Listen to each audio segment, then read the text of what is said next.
On the stage, Donald Trump said to J.D. Vance, all you do is kiss my ass to get my support. JD is kissing my ass. He wants my support. I think he's running JD on an I love Donald Trump policy. Yeah, he said some bad things about me, but that was before he knew me, and then he fell in love. We need leaders who have courage to take on their own party. And I've proven that, and he was called an ass kisser by the former president. You know what I haven't done?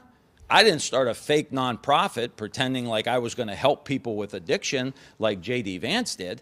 Literally started a nonprofit and didn't spend one nickel on anybody. In fact, he brought in somebody from Purdue Pharma to be the spokesperson for the nonprofit. The same drug company, Big Pharma, the big drug company that had all the pill mills going, got everybody addicted. 1 million people died, JD. 1 million people died, and you started a nonprofit to try to take advantage of people in Ohio, and you know what? All you did with it was launch your political career. His campaign manager worked for that nonprofit. He ran a poll to check his own standing from that nonprofit.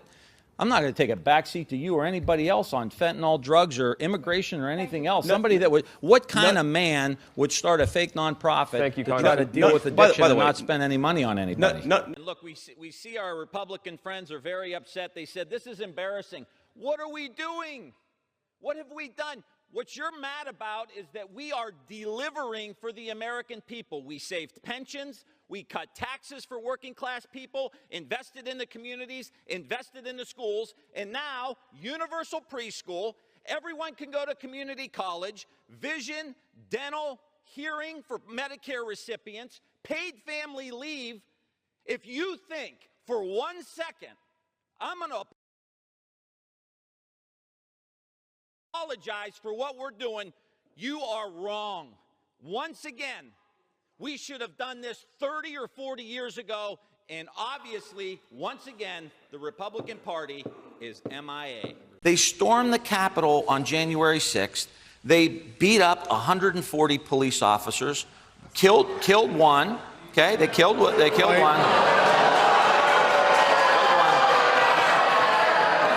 But Americans should say no. We have to say no to that. We're going to try to get as many questions as... What is your definition? When you say that the MAGA movement should be killed and confronted, who's in that category? The guys who stormed the Capitol on January 6th, they are the lead. They're the leaders. This is what I'm saying. On January 6th, 140, I sit on the subcommittee that funds the Capitol Police. These are my friends. 140 of them got hurt. And some of them still can't go back to work because they were beat up with lead pipes, they were sprayed with pepper spray, they were beaten with flagpoles, okay? They were trying to overthrow the government. They were trying to stop the peaceful transition of the government. What else were they doing there? They're going to kill Mike Pence, right? They want to kill Nancy Pelosi. Now somebody's beating up Nancy Pelosi's husband with a hammer.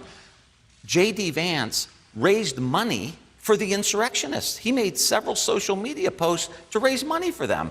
Now, again, I don't care what your politics are, but Americans should say no. We have to say no to that. I think we go back to Roe v. Wade. Roe v. Wade was in the third term.